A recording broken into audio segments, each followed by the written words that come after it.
1837. Princess. An 18-year-old girl awakens in her bedroom at Kensington Palace. By dawn, she's become queen of the most powerful nation on earth, but she inherits a country on the brink of revolution. Factories roar with life, churches divide communities, and an empire sprawls across the globe. Sheltered, untested, just a child, yet she's suddenly expected to rule. This is the story of Queen Victoria, the teen who became Empress of half the world. Her journey reflects not just personal growth, but a transformative era that shaped modern society. From industrial advancements to social upheaval, she embodies the paradox of youth and power. Chapter 1. A Crown at 18. In 1837, Victoria ascends the British throne amid a nation teetering between growth and chaos. Her uncle's brief reigns left behind instability, a monarchy in flux. As she rises, the Industrial Revolution is in full swing. Victoria's first political steps were cautious. She found a mentor in her first Prime Minister, Lord Melbourne, a trusted advisor who guided her through the turbulent waters of British politics. Their relationship was more than professional. It was a bond of intellectual respect that helped her find her footing amidst the chaos. He taught her the workings of the state and showed her how to use her position to gain influence. With his counsel, the sheltered princess began to evolve into a confident monarch. Factories consume the landscape, transforming cities. Smoke billows from chimneys. Workers flood the urban streets of Manchester and London. It's here, among the din of steam engines and the clatter of machinery, that she steps into her role. Victoria, young and sheltered, is suddenly thrust before the world, expected to lead. With religious divides and social unrest simmering, the young queen confronts deep-rooted issues. Class division is stark. The wealthy aristocracy looks down on a burgeoning middle class, while the working poor struggle for survival. It's more than a personal journey. It's about guiding a fractured nation. Yet there's hope amidst the turmoil. Victoria's youth represents potential and change.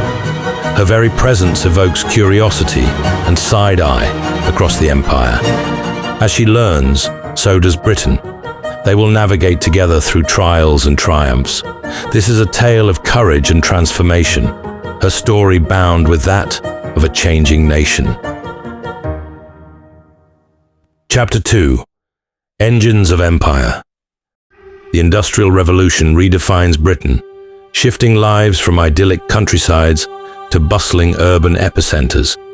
This change isn't just geographical, it's seismic. The heavy thud of machinery replaces the sound of rural silence. Factories arise, a testament to steam power and innovation, bringing both employment and problems. Urban populations swell, Manchester, London, each harboring hopes and struggles. Old agrarian life dissolves, replaced by the clamor of machines. Families scramble for wages, confronted with long hours and grim conditions. A desperate need for change stirs beneath the surface. The Queen watches this shift unfold from her lofty palace. An industrial powerhouse beckons, marked by its potential but fraught with challenges: child labor, poor sanitation, and social unrest. Yet, this very movement is the engine of progress, propelling Britain into a new era, catapulting her into global prominence. This grand transformation was brilliantly showcased at the Great Exhibition of 1851. Housed within the magnificent Crystal Palace, a sprawling iron and glass structure built in Hyde Park, the exhibition was a testament to British ingenuity. It displayed over 13,000 exhibits, from steam engines to printing presses, drawing millions of visitors from around the world. The Crystal Palace itself, became a powerful symbol of the nation's industrial and architectural dominance, a beacon of progress and a monument to Victoria's modernizing reign. Factories become the workshop of the world, producing goods once unimaginable, dictating trade routes, and turning heads in parliaments worldwide. Amidst this whirlpool of advancement, Victoria, still a girl at heart, must lead. Her growing consciousness reflects the struggles of her nation. Her affections and decisions will steer Britain through these turbulent waters. The stage is set. With iron and steam fueling her empire, the young queen stands at a pivotal crossroads. Every decision will reverberate through history, shaping Britain's future and her place within it. Chapter 3.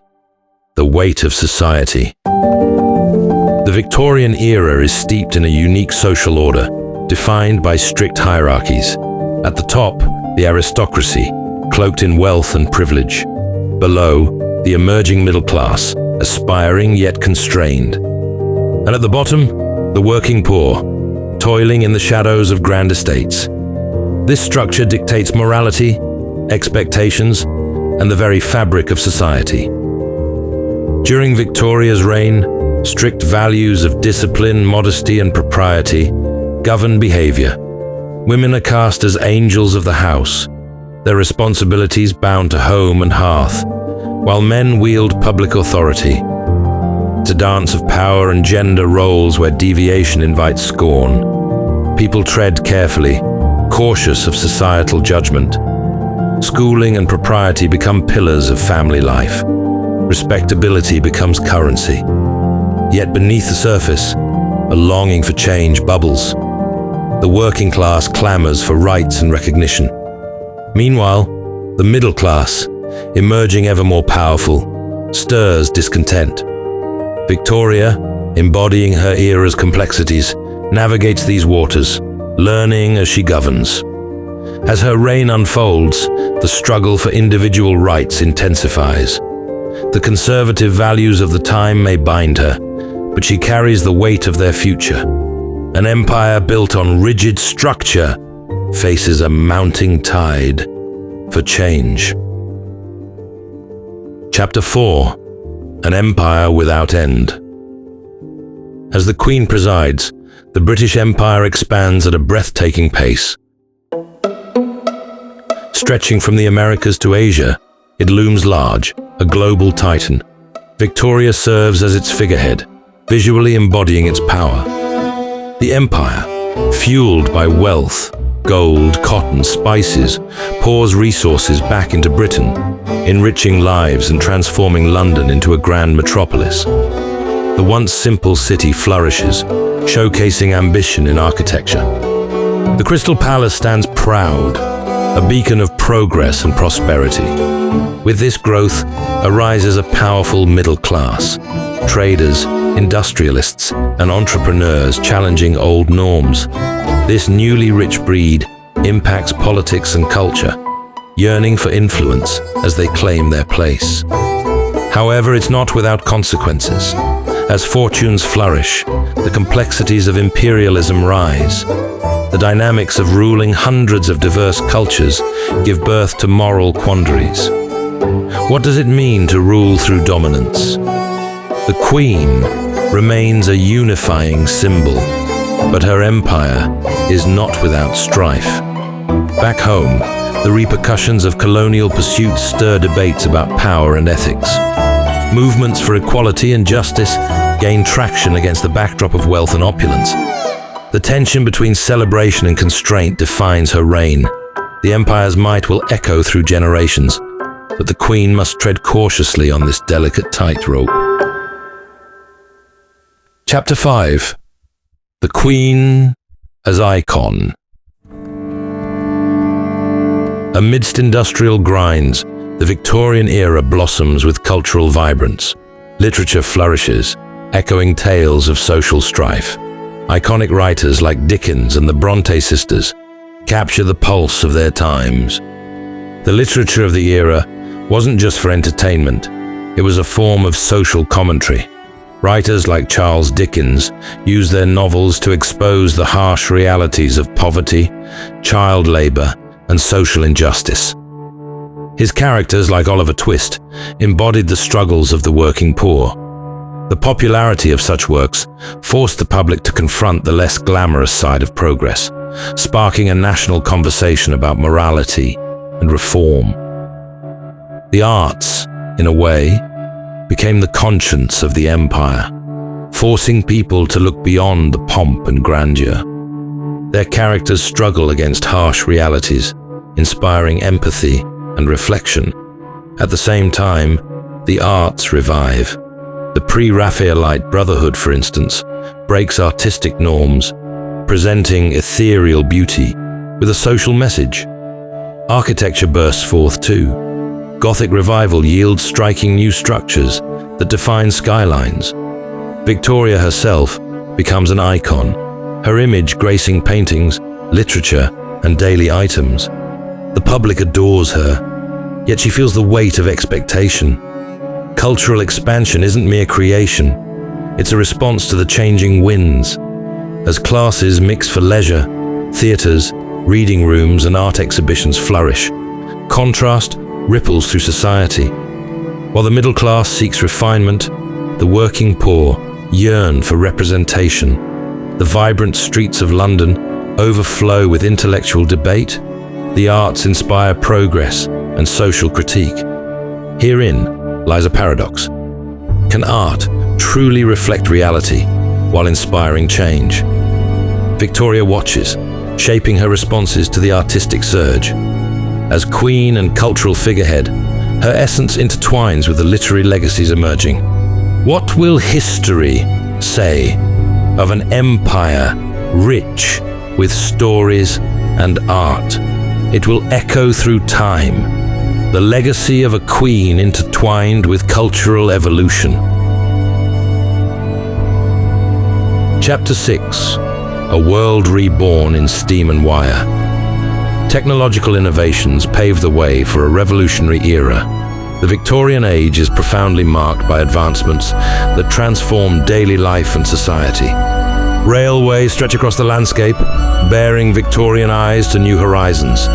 The rhythm of steam engines echoes the heartbeat of progress, whisking citizens from cities to countrysides, connecting lives. With the advent of the telegraph, communication morphs into something instant, reducing distances once deemed uncrossable. A message travels faster than ever before, binding the world together. This innovation ignites imaginations. The pace of life accelerates. Victoria, ever curious, embraces these marvels, an emblem of her era. Scientists and thinkers emerge in this landscape. Darwin challenges conventions with On the Origin of Species, igniting debates on evolution and humanity's place in it. Yet, with progress comes uncertainty. People grapple with rapid changes. From medical advancements to photography, each innovation reshapes perceptions. Her reign embodies the tension between tradition and change, an evolving monarchy navigating the modern age. But can technology harmonize the growing disparities? As electric lights illuminate homes, will opportunity follow suit for every class? These questions linger as she navigates a world reborn. Chapter 7: From Teen Queen to Empress. In 1877, Victoria was proclaimed Empress of India, symbolizing Britain's imperial dominance. Through her, a young girl once weeping at being woken to duty transcends into a monarch shaping worlds. Her reign reverberates with triumphs, yet carries the weight of a deeply complex legacy. The sun never set on her territories. They spanned continents, cultures, and conflicts. She faces challenges, home and abroad, as the cornerstone of a vast empire.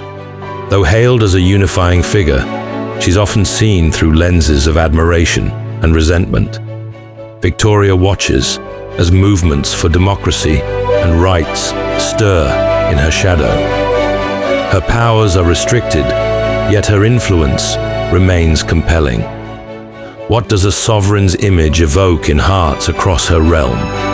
As her personal life intertwines with public duties, she navigates sorrow and joy, balancing motherhood with the burden of leadership.